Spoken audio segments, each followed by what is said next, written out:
Once there was a man who was well acquainted with fairy tales. They used to come knocking at his door, but lately he'd not had any such visitors, and he wondered why the fairy tales didn't come any more. A whole year went by, and he missed them sorely. Perhaps they'll never come again, he thought. And then suddenly it occurred to him that the fairy tales might be in hiding, like the princesses in the old tales, that, like the princesses, they wanted to be found. And when finally they were discovered, they would be more brilliant and more beautiful than they'd ever been before. Who knows where a fairy tale can hide, he thought. It can be under a piece of straw that has been carelessly dropped at the edge of a well. I must be careful, very, very careful. It can be hidden in a withered flower that has been pressed between the leaves of one of the big heavy books on my bookshelves. And the man walked over to his bookcase and took down the latest book. It was very serious, and he thought it would help to clear his mind. There was no flower pressed between any of its leaves, but only a learned discourse concerning the national hero of his country, Haugaard the Dane. It seemed, according to the writer, that our national hero had never existed, but had been invented by a French monk, who wrote a novel that was translated into and widely printed in the Danish language. So poor Haugaard the Dane could never have taken part in any battle, nor was he likely to come to save his native land if and when the nation were in mortal danger. Danish children could sing of his exploits, and even the grown-ups could hope it was not only a legend that he would return, but Haugaard the Dane was no different from William Tell. Both of them, in fact, were no more than hot air, not worth wasting one's time on, according to the author of this very scholarly book. Well, I believe what I believe, said the man, and put the book back. Fairy tales do not die. Perhaps one has been here and knocked at my door, but I did not hear it. It probably just knocked, and when no one answered, it walked away. I shall go out and search for it, out in the country, in the forest, by the open sea. Far away from the city there stood an old castle set in its own garden. In the older part of the garden there was an avenue of chestnut trees, and there, attracted by their shade, walked the man who had set out to find a fairy tale. On a stone nearby he noticed a butterfly resting. It fluttered its wings and flew a little distance away, as if it meant to show the man what was growing there. He bent down. The butterfly had alighted on a four-leaved clover. Four-leaved clovers bring good luck, and here there was not only one, but 7 of them. Ah, luck comes in crowds, said the man, and picked them all and put them in his pockets. And they say that good luck is like ready cash. But I would have preferred to find a fairy tale, he added with disappointment. The large red sun went down, and from the meadows vapours arose. The bog witch was brewing something. It was late in the evening. The man stood alone by the window in his room and looked out over the garden, the fields, the meadows, and beyond them to the sea-coast. The moon was almost full, and its rays played upon the mist and made the meadow appear like a silver lake, as if the moon wished to prove the old legend true that told how there once had been a lake there. The man thought about the book he'd been reading, explaining that William Tell and Haugaard the Dane were merely folklore. As the moonlight can make the lake that is no longer there reappear, he thought, so can the beliefs of the ordinary people make the legends of old live. Oh, yes, Haugaard the Dane is not dead, and when this country is in mortal danger, he will come back, the man concluded. There was a noise at the window. Perhaps it was a bird, an owl, or a bat. The kind of guests one doesn't open the window for, no matter how often they knock. Suddenly, the window opened by itself, and there stood an old woman looking in at him. "I beg your pardon," exclaimed the man, very surprised. "Who are you? You must be standing on a ladder because my room's on the second story." The old woman sniffed and came in and looked about the room. "You have 4-leaf clovers in your pocket, 7 of them, and one of them is a 6-leaf clover. Who are you?" demanded the man. "Me? I am the bog witch," she replied at last. "The bog witch who brews, that's me, and I'm brewing beer right now." But one of the bog children, in a fit of temper, pulled the tap out of the barrel and cast it up here at the castle, where it hit your window, and now all the beer's running out, which is really to no one's advantage. "Well, please," began the man, who was looking for a fairy tale. "Could you tell me—" "Oh, maybe I could," she interrupted, "but now I have something more important to attend to." And she was gone. Just as the man was about to close the window, she was back again. "Oh, well, that's done," she said. "Half the beer's run out, and I'll have to brew again tomorrow if the weather keeps. Now then, what did you want to ask me? I'll come back again because I always keep my word. Besides, you have 7 4-leaf clovers in your pocket, one of which is a 6-leaf clover, and that I respect. Now, what do you want? Don't stand on ceremony. I have to get back to my barrels and my brewing." The man asked the bog witch whether she had seen a fairy tale. "By the eternal brewing vat," said the bog witch, and laughed. "Haven't you known enough fairy tales? I'm sure most people have. In our times, we have more important things to talk about. Why, even the children don't care about them anymore. The little girls would rather have a new dress. And as for the boys, I think they'd prefer a cigar to listen to fairy tales. You are behind the times. Today we don't listen. We do things." "What do you mean?" asked the man. "How can you know so much about the world when you only associate with frogs and will-o'-the-wisps?" "Will-o'-the-wisps, eh?" said the old woman. "Yes, you be careful of the will-o'-the-wisps. They've got loose. Come down to the meadow and I'll tell you about it. I haven't the time to stand here any longer. But hurry, hurry, hurry, hurry, while your 4-leaf clovers are still fresh and the moon is up." And away she went. The bell in the tower clock struck 12. Before the quarter chimes were heard, the man had run through the garden and was approaching the meadow. The fog was gone. The bog witch had finished her brewing. "Oh, what a time it took you," said the bog witch. "Troll beings are faster than human beings. I'm glad I was born a troll." "Now, what can you tell me?" The man was quite out of breath because he'd hurried so much. "Is it something about a fairy tale?" "Can't you talk about anything else?" The bog witch sounded irritated. "You only think about poetry and the fairy tales.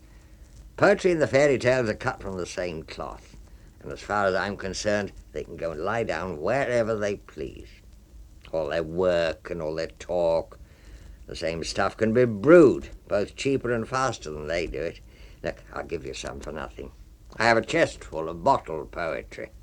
There you'll find the essence of poetry, the very best of it, brewed from both bitter and sweet herbs.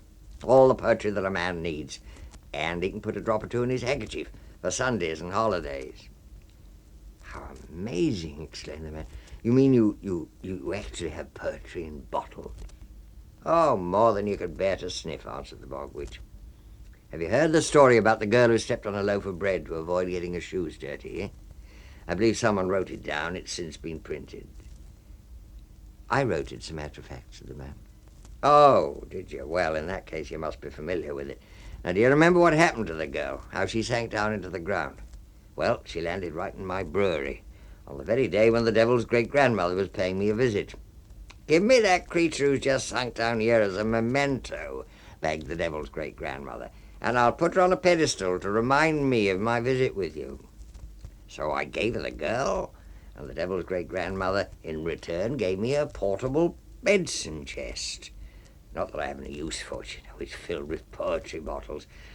Look around, look around. You have your 7 4-leaf clovers in your pocket, and one of them is a 6-leaf clover, so you ought to be able to see it. There, in the middle of the meadow, was something that looked like the stump of an alder tree, but it was the cabinet that had belonged to the devil's great-grandmother. Anyone in the whole world could come and make use of it, said the Bog Witch. The problem is to be able to find it. The cabinet could be opened in front and at the back, on all 4 sides and at the corners. It was a work of art, and yet it resembled an ordinary tree stump.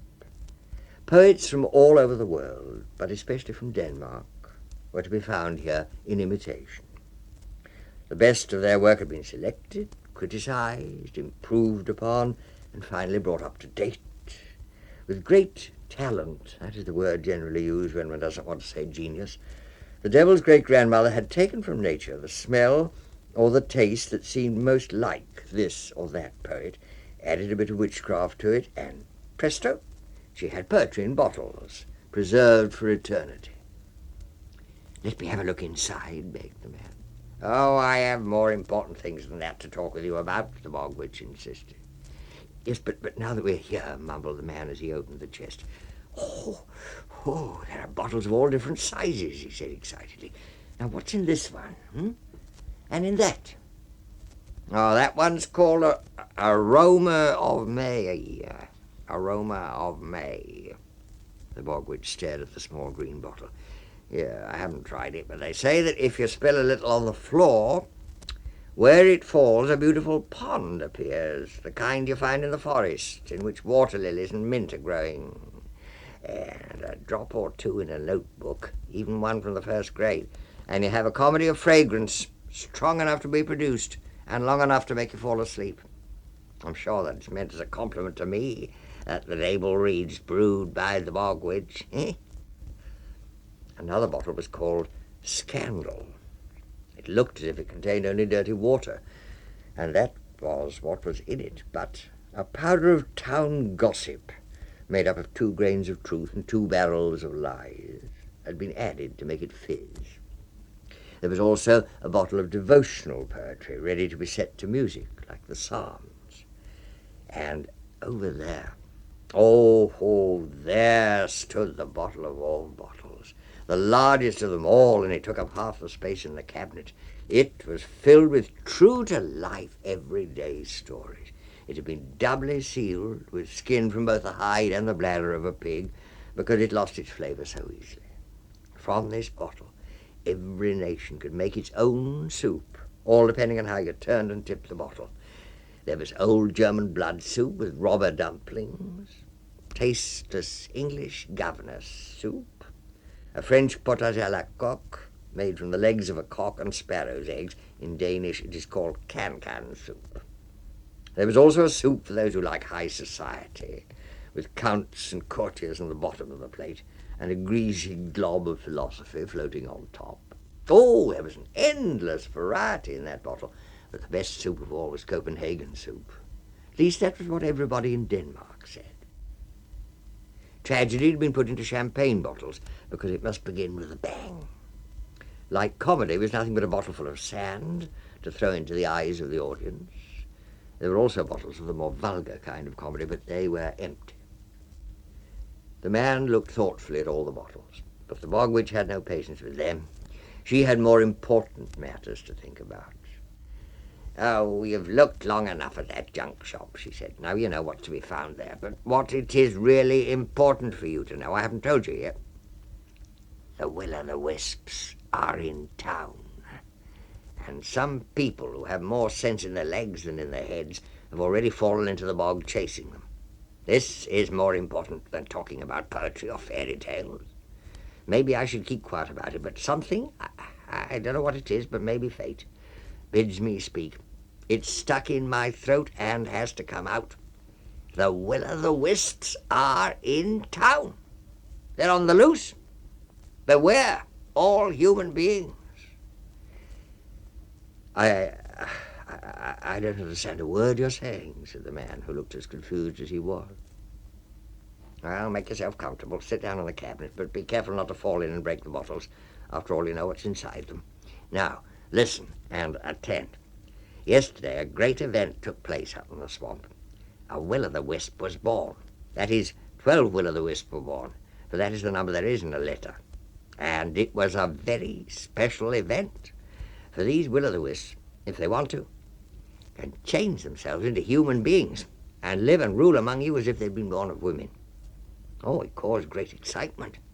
And all the will-o'-the-wisps, both the male and the female, were dancing in the fields. I was sitting on the cabinet right where you are now, and had all 12 of the little ones in my lap. They were shining like glowworms, and had already begun to hop about. They grew by the minute, and within a quarter of an hour they were as big as their father or their uncles. Now, it is an old law, a boon granted long ago to the will-o'-the-wisps, that when the moon is in the particular position that it was last night, and the wind is blowing from the particular direction that it did last night, then all the will-o'-the-wisps born during that hour and that minute can become human beings, see? For a whole year they have a chance to show what use they can make of their powers. A will-o'-the-wisp can move so quickly that he can travel around the whole world. The only things he needs to be careful of are sea and storm, which could put out his light. They can enter any human being, man or woman, they choose to, and imitate his talk and behavior to perfection. If, during 1 year, the will-o'-the-wisp can make 365 people err in a grand, not a small way, leaving the road of truth and decency, then he will be rewarded by being appointed to the greatest position that a will-o'-the-wisp can hope for, namely, to become a runner in front of the devil's carriage of state. He will be given a bright orange uniform and taught how to breathe fire. Now, that is something to make any will-o'-the-wisp lick his chops. But there are also dangers for such an ambitious will-o'-the-wisp. If a human being sees through his disguise, he can blow out the light, and back into the swamp the will-o'-the-wisp must go. If he gets sick with longing for his family and the bog, his light will flicker and finally go out, and that is the end of him. He can never be relighted. And even if he does manage to remain a whole year among men, he still runs a risk. For if he fails to turn 365 people from searching for truth and beauty and doing good, then he must lie forever in a rotten tree and just glow without being able to move about. And no punishment could be worse for a will-o'-the-wisp, because they do so like to gallivant about. Well, while they sat in my lap, I told them of the honor they could achieve, but also the risks they would have to run. I warned them that it would be more comfortable and secure to remain in the marsh instead of running after fame and glory, but they were already imagining themselves dressed in bright orange and breathing fire out of their mouths. Some of the old will-o'-the-wisps said, "Stay with us," but there were others who encouraged them. "No, go and play all the tricks you can on human beings," they cried. "Man has drained our swamps and dried up the meadows. What will become of our descendants?" "We want to breathe fire, we want to breathe fire," shouted the newly born will-o'-the-wisps. And there was nothing more to discuss. So, now you know everything that happened last night. The will-o'-the-wisps are in town, and they've already started their work. Exactly how or what they're doing, I cannot say. But I've had a pain in the big toe of my left foot most of the day, and there's always a reason for that.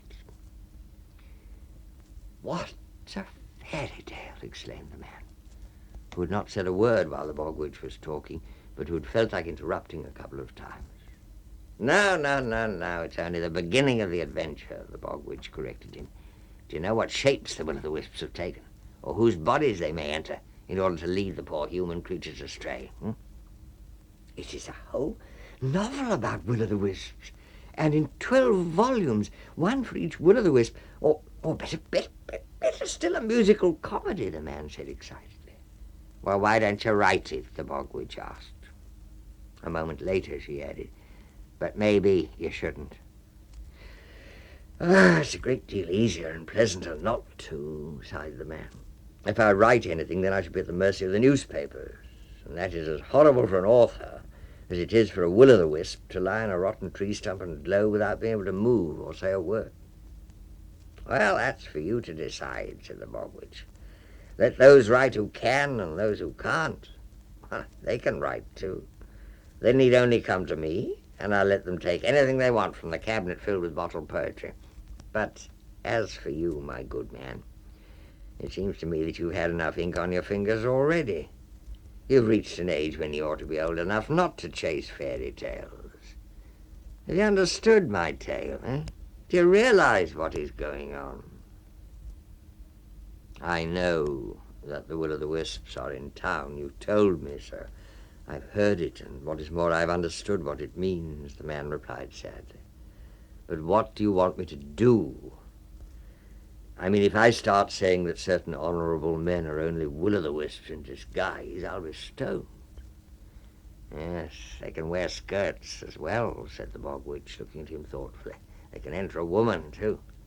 They don't mind going to church, but they prefer to creep inside the minister and hold the sermon. On election day they're busy. They're speaking, not for their country's sake, but for their own. They become artists, too, but when they've taken over art, there is no art. I talk on and on. Whatever it is that got stuck in my throat is almost gone now. I've spoken against my own family, for though distant, the will-o'-the-wisps are cousins of mine. And now I'm the saviour of humanity. I don't know why I've done it. It is certainly not to get a medal.